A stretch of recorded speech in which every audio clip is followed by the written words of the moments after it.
Hi guys, പുതിയൊരു വീഡിയോയിലേക്ക് എല്ലാവർക്കും സ്വാഗതം. Miss with life of Salim. വളരെ വ്യത്യസ്തമായൊരു കാര്യമാണ് ഈ ഒരു വീഡിയോയിൽ നമ്മൾ ചർച്ച ചെയ്യാൻ വേണ്ടി പോകുന്നത്. നിങ്ങൾ ഉറുമ്പുകൾ ശസ്ത്രക്രിയ ചെയ്യുന്നത് കണ്ടിട്ടുണ്ടോ? ഉറുമ്പുകൾ ഭക്ഷണം തേടി കൂട്ടമായി പോകുന്നത് നാം കണ്ടിട്ടുണ്ട്. കൂട്ടത്തിൽ ഒന്നിന് പരിക്ക് പറ്റിയാൽ അതിനെ എടുത്തുകൊണ്ട് പോകാറുമുണ്ട്. എന്നാൽ ഉറുമ്പുകൾ കാലിൽ ശസ്ത്രക്രിയ നടത്തിയെന്ന കൗതുകകരമായ ഗവേഷണം നടത്തിയിരിക്കുകയാണ് ഗവേഷകർ.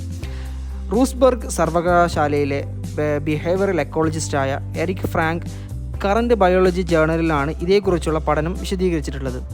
മുറിവോ ഗുരുതരമായ പരിക്കുകൾ ഉണ്ടാകുമ്പോൾ മറ്റു ഉറുമ്പുകൾ ചേർന്ന് ഇവയുടെ കൈകാലുകൾ മുറിച്ചു മാറ്റുകയെന്നാണ് പഠനം പറയുന്നത്. അണുബാധ പടരാതിരിക്കാനാണ് മുറിവേറ്റ സഹ ഉറുമ്പുകളെ അടിയന്തിരമായി ഇവർ കൂട്ടിലെത്തുകയും ചെയ്യുന്നത്. എന്നാൽ ഫ്ലോറിഡയിൽ കാർപ്പൻ്റർ ഉറുമ്പുകളിൽ നടത്തിയ നിരീക്ഷണം അക്ഷരാർത്ഥത്തിൽ മനുഷ്യനല്ലാത്ത ജീവികളിൽ നടക്കുന്ന ജീവൻ രക്ഷാപ്രവർത്തനത്തിൻ്റെ ആദ്യ ഉദാഹരണമാണെന്ന് റിപ്പോർട്ട് ചൂണ്ടിക്കാണിക്കുന്നുണ്ട്. മാത്രമല്ല, പരിക്കേൽക്കുന്നത് കാലിൻ്റെ അഗ്രഭാഗത്താണെങ്കിൽ വായിലെ സ്രവം ഉപയോഗിച്ച് നനച്ചു കൊടുത്താണ് ചികിത്സ നടത്തുക. മറിച്ച് കാലിൻ്റെ മേൽപാതിയിൽ സാരമായ പരിക്കുണ്ടെങ്കിൽ ശസ്ത്രക്രിയയിലേക്ക് കടക്കും. കടിച്ചാണ് ഇവർ കാലുകൾ മുറിക്കുക. 40 മിനിറ്റ് മുതൽ 3 മണിക്കൂർ വരെ നീളുന്ന ഈ ശസ്ത്രക്രിയ നിരീക്ഷണ സംഘത്തെ അമ്പരപ്പിച്ചിട്ടുണ്ട്. എന്നാൽ ഉറുമ്പുകൾക്ക് കാലിൽ മുറിവുണ്ടാകുമ്പോൾ തുടയെല്ലിലെ രക്തയോട്ടം വളരെ മന്ദഗതിയിലായിരിക്കും നടക്കുക. അതിനാൽ അണുബാധ പടരാതിരിക്കാനാണ് അവയവം നീക്കം ചെയ്യുന്നത്.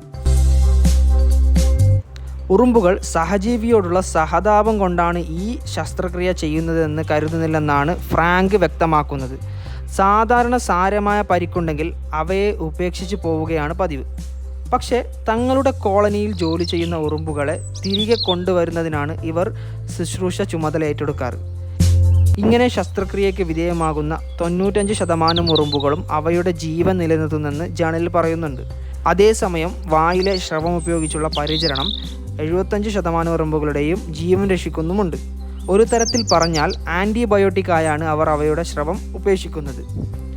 ഇതിൽ നിന്ന് നാം മനസ്സിലാക്കേണ്ട കാര്യം, ദൈവം നമുക്ക് മാത്രമല്ല എല്ലാ ജീവജാലങ്ങൾക്കും അവയുടെ നിലനിൽപ്പിന് ആവശ്യമായ കാര്യങ്ങളും കൂടി കൊടുത്തിട്ടുണ്ട്. സോ ഈ ഒരു ഇൻഫർമേഷൻ യൂസ്ഫുൾ ആയിട്ടുണ്ടെങ്കിൽ നിങ്ങൾ നിങ്ങളുടെ ഫ്രണ്ട്സിലേക്കൊക്കെ ഷെയർ ചെയ്യുക.